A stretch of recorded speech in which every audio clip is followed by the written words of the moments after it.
오늘 우리에게 주시는 말씀은 로마서 3장 23절에서 24절의 말씀입니다.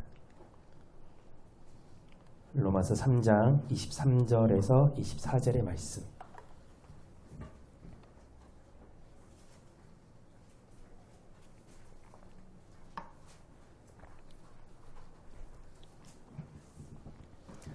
성경을 찾으신 분들은 성경의 말씀을 보고 말씀을 함께 받도록 하시고, 못 찾으신 분들 앞에 화면을 보시고 같은 목소리 같은 마음으로 우리에게 허락하시는 말씀을 다 같이 받도록 하겠습니다. 그것은 모두가 죄를 지어서 하나님의 영광에는 이를 수가 없는 처지이기 때문입니다. 이처럼 모두가 죄인일지라도 그리스도 예수께서 마련해 놓으신 죄 사함을 통해 하나님의 은혜로 말미암아 모두가 아무런 대가도 치르지 않고 값없이 하나님께 의롭다는 인정을 받을 수 있습니다. 아멘. 오늘 우리에게 주시는 말씀, 은혜, 그 놀라운 선물이라는 이 말씀을 다 같이 나눴으면 좋겠습니다. 세상의 원리는요, 일한 만큼 받는 페이의 개념이 되게 강하죠. 그런데 성경은 이 페이의 개념, 일하고 받는 페이의 개념을 끊어내는 은혜라는 단어를 우리에게 제시를 합니다. 오늘 본문에도 있죠. 은혜라는 단어. 보통 우리가 이 단어를 은혜 가운데 잘 되었다라고 할 때 많이 사용하죠. 그리고 은혜를 해결하자, 그리고 은혜롭게 하자. 우리가 이런 식으로 이 은혜라는 단어가 교회 안에서 되게 자주 사용이 되어집니다. 근데 우리가 은혜는 단순히 하나님의 친절이나 상냥함을 말하는 단어가 아니라는 사실을 기억을 해야 됩니다. 우리가 이 사실을 모르기 때문에 설교를 듣고 나가면서도 우리가 흔히 하는 말 있죠. 오늘 말씀 은혜 받았습니다 라고 말을 하는데, 보통 그럴 때는 물론 하나님께서 그 마음을 만지셨기 때문에 정말 그 말을 하는 경우도 있지만, 대부분의 경우는 무엇이냐면은 나의 마음에 맞았을 때, 선포되어진 말씀이 그냥 나의 마음에 맞았을 때 그렇게 말을 하지, 그 말씀 때문에 나의 죄가 드러나고 죄가 밝혀져서 불편함을 느끼거나 찔림을 받을 때는 그런 말씀을 잘 안 해요. 불편하기 때문에. 오늘 본문에서도 바울은 이 은혜에 대해서 명확하게 말을 하고 있어요. 첫 번째로 인간은 다 죄인이다라고 말합니다. 또 두 번째로 죄인인 인간은 의롭다 하심을 얻을 자격이 없다라고 말을 해요. 그리고 세 번째로, 하지만 하나님이 죄인인 인간을 값없이 의롭다고 여겨주셨다. 그리고 이게 은혜다라고 오늘 바울 사도가 오늘 본문에서 이야기를 하고 있거든요. 성경은 우리 인간의 언어를 빌려서 은혜란 말을 해요. 우리 인간의 언어를 빌려서. 근데 인간의 언어를 초월하여서 구속사의 거대한 드라마이죠. 창세 전부터 요한계시록 마지막까지 있는 구속사의 거대한 드라마를 담고 있는 단어가 바로 은혜란 단어예요. 구약 성경은 이 은혜란 단어를 대부분의 경우는 헨과 헤세드라는 단어로 표현을 합니다. 보면은 헨은 한 67번 정도가 쓰여요. 그리고 자비란 단어로 주로 쓰입니다. 또 헤세드는 247번 쓰이는데 인자, 은혜란 단어로 쓰여거든요. 개역개정인 대부분 이 단어들에 대해서 은혜, 인자, 자비라고 번역을 하고 있어요. 헨은 높은 사람이 낮은 사람을 긍휼히 여겨주는 주권적인 눈길이에요. 그러니까 이게 일방적으로 부어지는 그 눈길을 의미하는 단어가 헨이고요.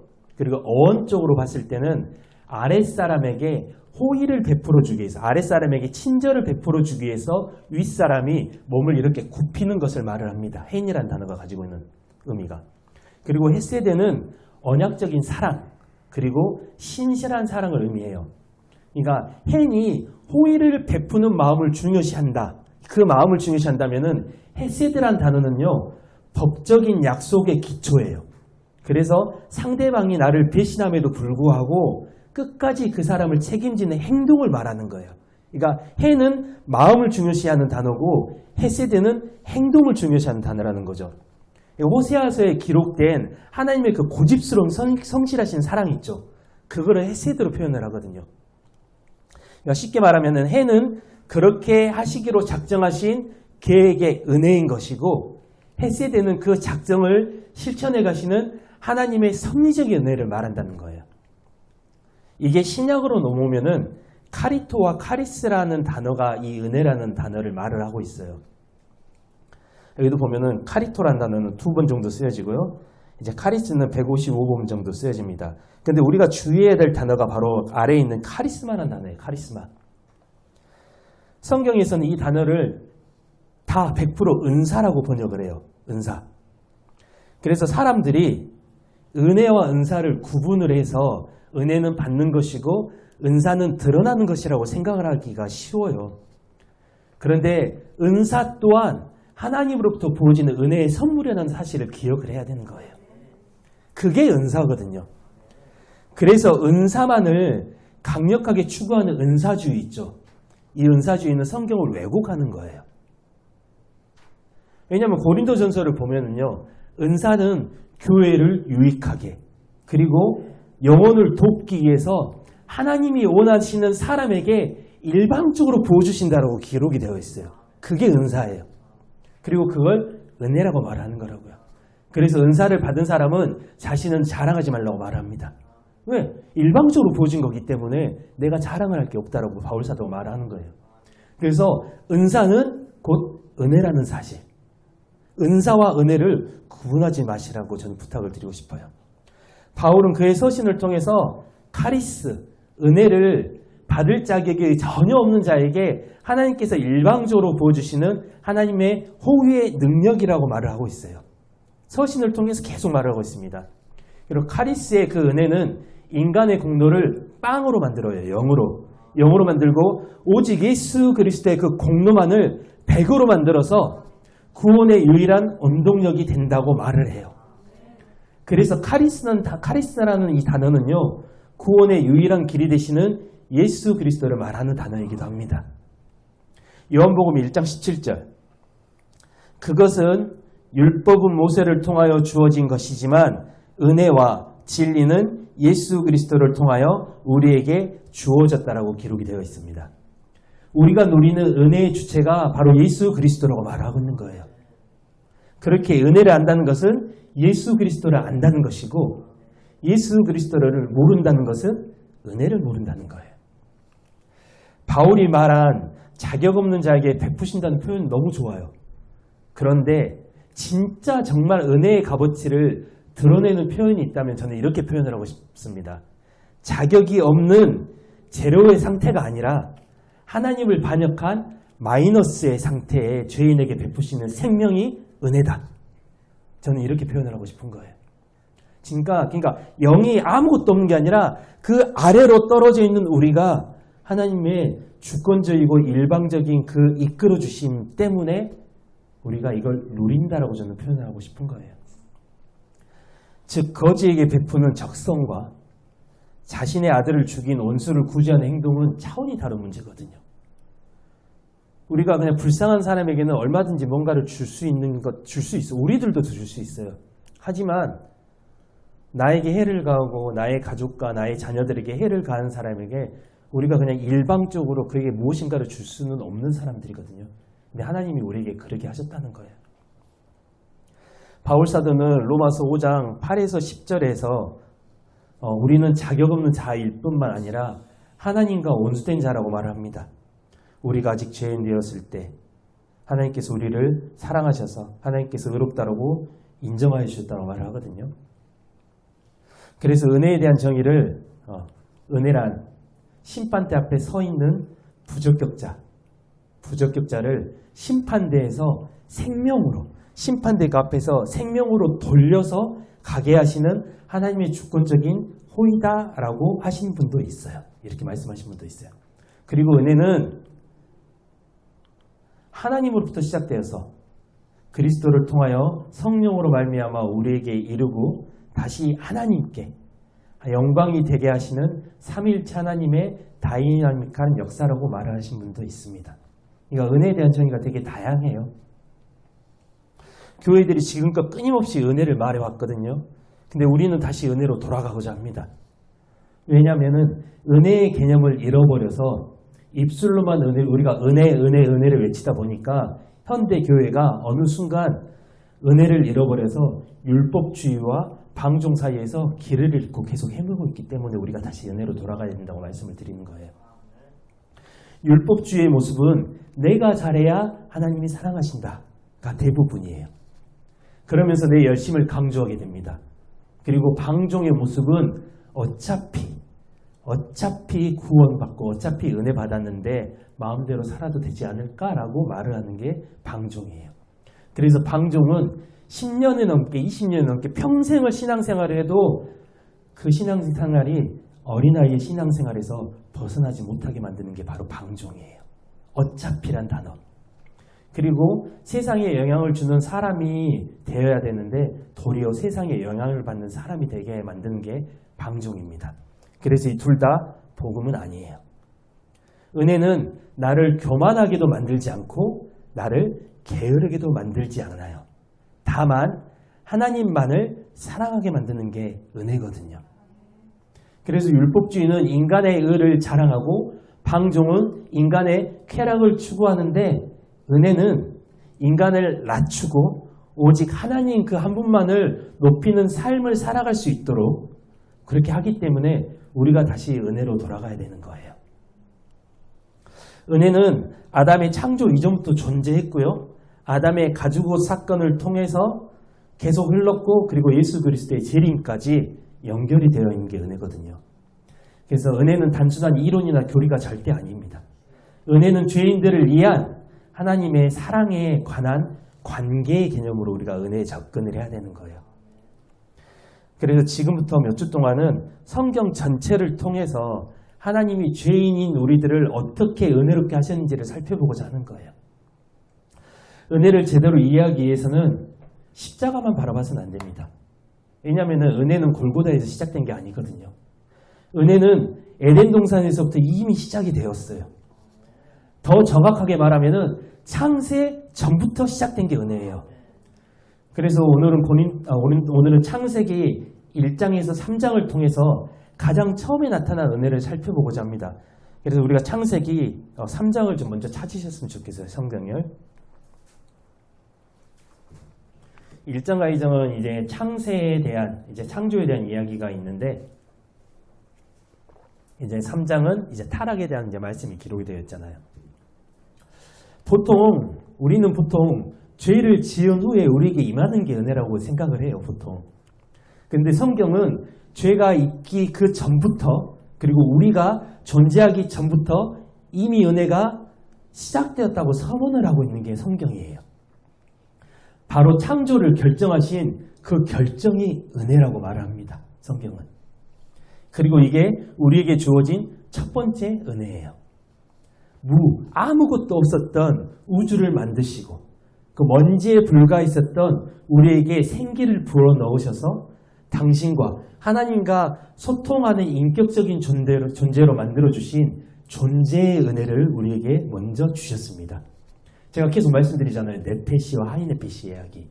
우리는 하나님의 생기가 오기 전까지는 그냥 움직이는 동물과 같은 존재였는데 하나님께서 우리에게 하나님의 생기를 불어넣어 주셨기 때문에 우리가 인격적인 존재가 되었다고 제가 말씀을 드리잖아요. 늘. 창조의 순서를 보면은 인간이 마지막 날 지어지잖아요. 마지막 날. 그리고 그 전의 창조들은 인간들이 살아가기에 좋은 토부의 창조였음을 우리가 볼 수 있거든요. 그러니까 하나님께서 계속 보기 좋았다라고 말씀하셨던 것은 하나님의 눈에 보기에도 좋은 거였지만 하나님께서 마지막 날 만드실 사람이 살아갈 세상으로도 너무 보기 좋았던 거예요. 그래서 하나님께서는 계속 토부 말씀하시잖아요. 창세기 1장에서. 창세기에는 6일 동안 하나님이 천지를 창조하셨다고 말을 합니다. 근데 성경은 또 이렇게도 말을 해요. 하나님께는 하루가 천년 같고 천년이 하루 같다고 말을 해요. 그래서 우리가 창조의 6일을 우리가 가진 시간의 개념으로 볼 수가 없는 거예요. 이 개념은 하나님의 개념으로 봐야 되는 거라고요. 시간의 개념은. 창세기는 6일 동안 이제 천지를 창조했다 말했기 때문에 만약 아무것도 없는 가운데 사람을 첫날 만드셨으면은 이 창조가 이루어진 나머지 날 동안 정말 연약한 우리는 이 창조의 과정을 버틸 수가 없는 존재들이잖아요. 그래서 하나님은 모든 것을 다 만들어 놓으시고 사람이 그것을 누릴 수 있도록 마지막 날 우리를 만드신 거예요. 그게 우리에게 첫 번째 부어주신 은혜라고 제가 말을 하는 이유라고요. 근데 어떤 사람들은 이 은혜에 반발해서 이렇게 말하는 사람들도 있더라고요. 그러면 굳이 없어도 되는 선악과를 왜 만드셨나? 근데 이렇게 하나님을 탓하는 사람들도 있더라고요. 그런데 그 사람들은 선악과가 함정이 아니라 인간을 보호하고 복주시기 위한 은혜의 장치라는 사실을 모르기 때문에 이렇게 말을 하는 거예요. 그러니까 그 사람들이 하나님에 대해서 무지하기 때문에 이렇게 말을 하는 거라고요. 그럼 선악과를 통해서 베푸신 은혜가 무엇인지를 살펴보고자 해요. 첫 번째는 정체성의 은혜입니다. 정체성의 은혜. 선악과는 그 동산의 주권이 누구에게 있는지를 알게 하시는 표지판이에요. 우리가 운전할 때도 지금 내비가 많은 역할을 하지만 우리가 운전할 때도 표지판을 보고 가거든요. 진입 금지 때는 우리가 진입을 하지 않아야 돼요. 일반 통행 때는 그 길로만 가야 돼요. 그런 용도로 선악과를 만들어 놓으셨다는 거예요. 어떤 용도? 이 동산에 이 세상의 주권이 주인이 누구인지 알게 하시기 위해서 우리에게 주신 표지판이다라는 거예요. 나는 주인이 아니라 청직이며 왕은 따로 존재하신다라는 사실을 깨닫게 하신 표지판입니다. 기차가 도로가 아닌 내일길을 달릴 때 가장 안전하잖아요. 우리도 인간들도 하나님의 그 권위 아래, 하나님의 주권 아래 있을 때 가장 안전하다는 것을 깨닫게 하시기 위해서 우리에게 선악과 나무를 주셨다는 거예요. 그 두 번째는 인격성의 은혜입니다. 하나님은 아담이 그냥 하나님께서 시키신 대로 기계적으로 순종하는 인형이 되길 원하지 않으셨어요. 선악과를 먹지 않기로 아담이 선택함으로써 저는 저 과일보다 하나님을 더 사랑합니다.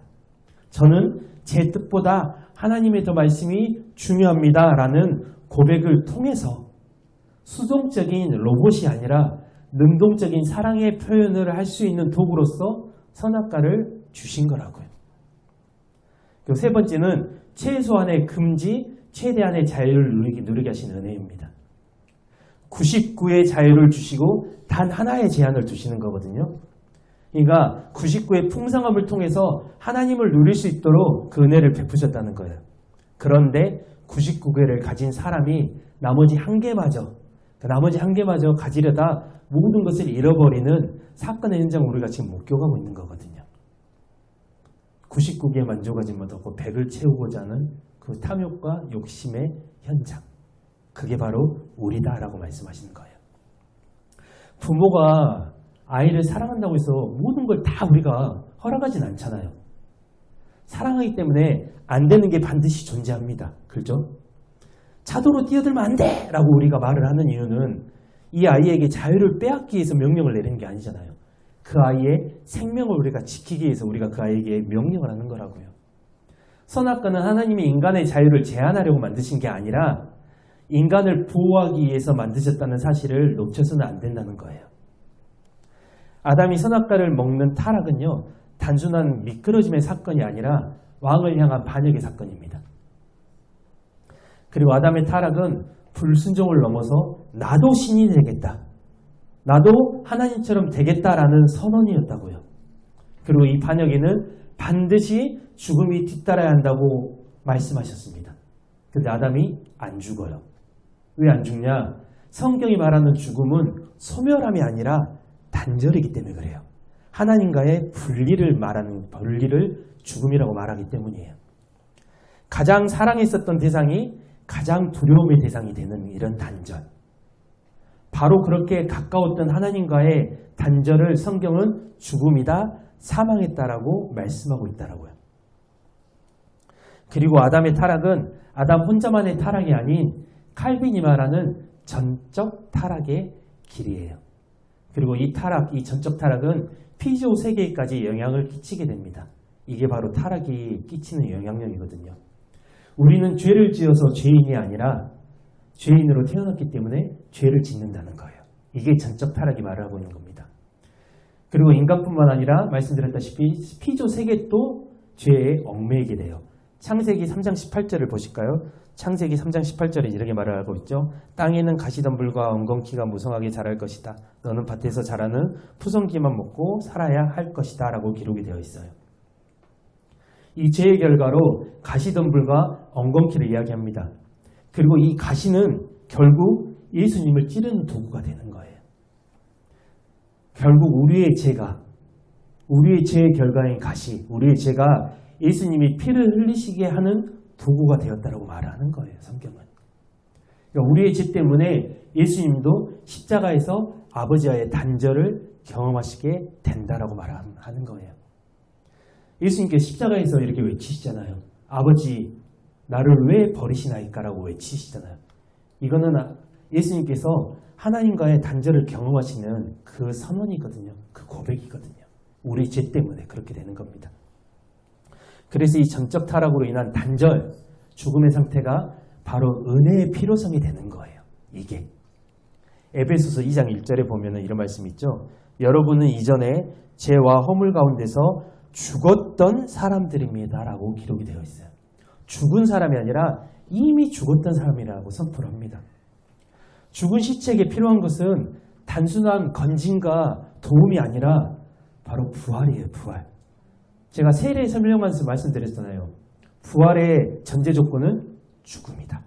반드시 죽음이다라고 제가 말씀드렸잖아요. 그렇기 때문에 스스로 살아날 수 없는 자에게 주어지는 일방적이고 초자연적인 생명의 주입이 바로 은혜다라고 성경은 계속 말씀하고 있는 거거든요. 전적 타락은 인간의 가능성을 0으로 만들었습니다. 0. 빵! 아무것도 없으로 만들었죠. 그 가능성이 0이 되어 끝난 그 선악과의 그 자리에서 바로 하나님의 은혜가 다시 시작이 되어지는 거예요. 창세기 3장 15절의 말씀이죠. 우리가 창세기 3장을 찾았으니까 읽도록 합니다. 또 나는 너와 여자를 서로 원수가 되게 할 것이다. 너의 자손들과 여자의 자손들 또한 원수가 되어 여자의 자손이 너의 머리를 상하게 할 것이고 너는 여자의 자손의 발꿈치를 상하게 할 것이다 라는 선포가 기록이 됩니다. 아담의 범죄, 아담의 선악과 범죄 이후에 에덴 동산은요, 낙원에서 심판이 선고되는 법정으로 바뀌어버려요. 낙원에서 법정으로. 그래서 그 법정에서 인간은 변명하고 책임을 전가하기에 바빠요. 3장에 보면 계속 말을 하잖아요. 아담은 하와를 탓하고 하와는 뱀을 탓하고. 그러니까 인간은 계속 변명하는 존재로 이런 기록이 되어 있어요. 그리고 이 법정에서 사망의 선고를 받아야 될 사람은 누구냐면은 아담이었어요. 분명 아담. 근데 창세기 3장 8절에서 15절의 말씀을 보면은요, 사형 선고가 아담이 아니라 뱀에게 내려져요. 그리고 이 선고의 내용조차도 사형이 아니라 오늘 15절을 보니까 구원의 내용이에요. 아담이 받아야 될 선고를 뱀이 받고, 그리고 이 선고의 내용도 너는 죽어야 된다는 것이 아니라 살리시겠다라는 구원이 선포된다고요. 창세기 3장 15절을 우리는 원복음이라고 말을 해요. 그리고 최초의 복음이라고도 말합니다. 그리고 15절의 말씀이 복음인 이유는요, 첫 번째는 이 복음의 내용뿐만 아니라 선포가 되어진 타이밍과 방식 때문이에요. 그래서 우리가 15절의 말씀을 복음이라고 말하는 거예요. 이게 무슨 말이냐면요, 이 복음은 인간의 회개가 없었어요. 인간의 회개가 있기도 전에 선제적으로 하나님께서 부어주시는 일방적인 은혜였다는 거예요. 창세기 3장의 말씀을 보면은 아담과 하와는 잘못했습니다, 살려주세요라는 말을 하질 않아요. 계속 변명을 한다고요. 당신이 나에게 주신 여자가 나를 꿰어서, 저 뱀이 나를 꿰어서, 이렇게 계속 변명만 한다고요. 서로 잘못을 미루고 변명하기 바빴는데 이들이 죄를 고백하기도 전에, 고백하기도 않은 시점에서 먼저 구원의 계획이 발표가 되어진다고요. 그래서 15절의 말씀을 복음이다라고 우리가 말하는 겁니다. 두 번째로서는 형벌에 앞서서 구원의 약속을 먼저 주셨기 때문에 우리가 이걸 복음이라고 말을 해요. 아담과 하와가 겪게 될 고통과 수고의 말씀이 16절과 19절에 기록이 되어 있거든요. 근데 이 말씀 이전에 하나님께서 15절의 말씀을 선포하시는 거예요. 구원자를 약속해 주시는 앞선 은혜를 선포하시고 계시다는 거죠. 그리고 세 번째로 이 구원의 약속을 아담이 아닌 뱀에게 선포하셨기 때문에 우리가 이거를 복음이라고 말하는 거예요. 아담은 지금 현재 상황이 죄 때문에 두려움에 벌벌벌 떨고 있는 상황이에요. 그래서 이 하나님의 선포를 아담은 받을 수가 없어요. 저주의 선포도 받을 수가 없고 생명의 선포도 받을 수가 없는 아담의 상태. 근데 하나님이 뱀을 심판하시는 것 같지만 목적은 옆에서 듣고 있는 이 아담과 하와에게 이 구원의 약속이 들려지게 하시는 게 목적이에요. 이런 배려를 성경은 헤세드다, 자비다라고 말씀하고 있는 거고요. 그래서 이 은혜의 선포를 들은 아담의 반응이 이제 3장 20절에 기록이 되어 있어요. 3장 20절. 아담은 자기의 아내를 무엇이라고 이름 짓죠? 하라고 이름 지어요. 그녀가 모든 생명의 어머니였기 때문입니다. 이 전까지는 하와의 이름이 뭐였냐면은 이샤였어요. 이샤. 여자였어요. 여자. 그냥 아내. 근데 오늘 20절에서 뭐라고 해요? 하하라고 바꾸는 거예요. 아담이. 하는 히브리어로 하우아예요. 하우아. 이 가지고 있는 뜻은 살다, 생명을 가지다라는 뜻이에요. 그리고 이거는 하야동사에서 나온 단어거든요. 하야동사. 하야동사가 뭐냐면은 살다라는 동사예요. 히브리어에서.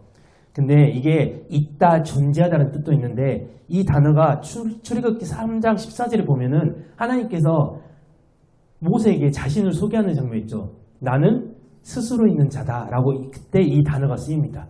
나는 스스로 존재한다. 하나님께서 나는 하야다라고 말씀하시는 거예요. 그리고 이 이름에서 에흐웨, 여호와가 나오는 거예요. 스스로 존재한다는 단어에서. 조금 전까지 죄와 죽음의 문제에 벌벌벌 떨고 있던 아담이 온 복음 3장 15절의 말씀을 듣고 나니까 아내의 이름을 하와로 바꾸는 거예요. 모든 살아있는 자의 어미라고. 이 반응은 아담이 죽음의 그림자 앞에서도 하나님의 약속이신 예수 그리스도를 믿었다는 거예요. 믿었다. 이 반응은. 그 말씀이 아담의 안으로 들어오는 겁니다. 요한복음 13장 7절이죠. 너희가 내 안에 살고 또 내 말이 너희 안에 살게 되면 너희가 무엇을 구하든지 그대로 다 이루어질 것이다. 개역개정은 너희가 내 안에 거하고 내 말이 너희 안에 거하면 무엇이든지 원하는 대로 구하라. 그리하면 이루리라 라고 기록되어 있어요. 이렇게 말씀이 들어온 사람들은 반응이 다를 수밖에 없다는 거예요. 생명을 구하는 사람으로 바뀌게 된다는 거예요. 그래서 예수님께서도 무엇이든 구하라고 말씀하시는 거예요. 무엇이든 가장 어려운 게 뭐냐면은 생명이거든요. 생명. 다른 걸 다 얻어도 생명을 얻지 못하면 다 헛것이기 때문에. 그래서 예수 그리스도께서 무엇이든 구해라라고 말씀하시는 거는 생명까지 구해라라고 말씀하시는 거라고요. 그러니까 예수 그리스도가 내 안에 들어온 사람, 그의 말씀이 내 안에 들어온 사람은 모든 것들이 다 바뀌어서 생명을 구하는 사람이 된다라고 말씀하시는 거예요. 요한복음 1장 1절과 14절을 보면은 이 말씀이신 예수가 정확히 드러나셨거든요. 태초에 말씀이 계셨다. 그 말씀은 하나님과 함께 계셨고 그 말씀은 곧 하나님이셨다라고 기록되어 있고 14절. 그 말씀이 육신이 되어 우리 가운데 사셨다. 우리가 그분의 영광을 보았으니 그 영광은 곧 자기의 외아들을 보내신 아버지의 영광이었고 은혜와 진리로 충만한 영광이었다라고 기록이 되어 있어요. 요한복음은 말씀은 곧 예수 그리스도라고 선포하고 있습니다. 그리고 예수 그리스도는 은혜와 진리가 되신다. 그리고 그 자체라고 말씀하시는 거죠. 이 말씀을 믿는 그 믿음이 아담에게 여자의 이름을 하와로 바꿀 수 있는 힘이 되었다는 거예요. 자기 부인의 이름에 하나님의 이름을 고백하잖아요. 존재한다, 살아있다, 여호와다라고. 이 고백함으로 자신의 믿음을 보이는 거라고요. 이 아담의 믿음을 보시고 3장 21절 주 하나님께서는 짐승 가죽으로 옷을 만들어 아담과 그의 아내에게 입혀주셨다. 21절 최초의 희생제사이자 예수 그리스도의 예표가 되는 가죽옷을 입혀주셔가지고 죄인의 수치를 가려주시는 구속의 은혜가 비로소 실천이 되어지는 거라고요. 그러니까 은혜가 이때 발생이 된 게 아니라 은혜는 이미 창세 전부터 있었는데 우리에게 눈에 보여지는 은혜가 이때 비로소 실현이 되어지는 거라고요. 오늘 우리가 살펴본 말씀은요. 창세 전부터 존재했던 은혜가 선악과에 어떻게 존재하고 있었는지와 그 타락을 통한 반역자가 된 인간들에게 또 다시 어떻게 은혜를 입히시는지의 말씀을 우리가 살펴본 거예요. 오늘은. 은혜의 가장 기초가 되고 가장 기본이 되어지는 말씀인 거라고요. 우리가 하나님을 먼저 찾아간 것이 아니거든요. 하나님 먼저 우리를 찾아오셨습니다. 우리가 하나님을 먼저 붙든 게 아니에요. 하나님이 먼저 우리를 붙들어 주셨다는 거. 우리가 회개했기 때문에 우리를 사랑하신 게 아니에요. 우리를 사랑하셨기 때문에, 우리가 사랑을 받았기 때문에 우리가 회개하게 되어지는 거라고요. 이게 은혜라는 거예요. 이게 은혜. 은혜는 죄인을 향한 하나님의 놀라운 선물입니다. 창세기의 가죽옷부터 시작된 은혜는 십자가에서 완성되었고 지금도 우리는 그 은혜를 붙들고 살아가는 사람들이잖아요. 여전히 우리가 그 십자가를 붙들고 살기 때문에. 그러므로 우리는 내 열심을 자랑할 수도 없고 은혜를 핑계 삼아서 방종할 수도 없는 거예요. 그래서 우리는 율법주의로도 빠질 수가 없고 우리는 방종으로도 빠질 수 없는 은혜 안에 거하는 사람이라는 거예요. 우리가. 오직 은혜에 감격하여서 하나님을 사랑하면서 우리는 그렇게 살아가는 사람일 뿐입니다. 우리가 은혜를 좋은 게 좋은 거라고 생각하는 그 생각을 넘어서서 이제는 끝까지 나를 붙드시는 그 생명의 은혜, 그리고 그 은혜를 베푸신 하나님이심을 기억하는 우리가 되어지기로 원해요. 그래서 우리가 은혜를 정말 은혜답게 풍성하게 누리는 우리였으면 좋겠어요. 기억하셔야 될 건 뭐냐면은 은혜는요 곧 생명이다. 은혜는 곧 예수 그리스도다. 이걸 기억하는 이 말씀의 시간이 원합니다. 기도하시겠습니다.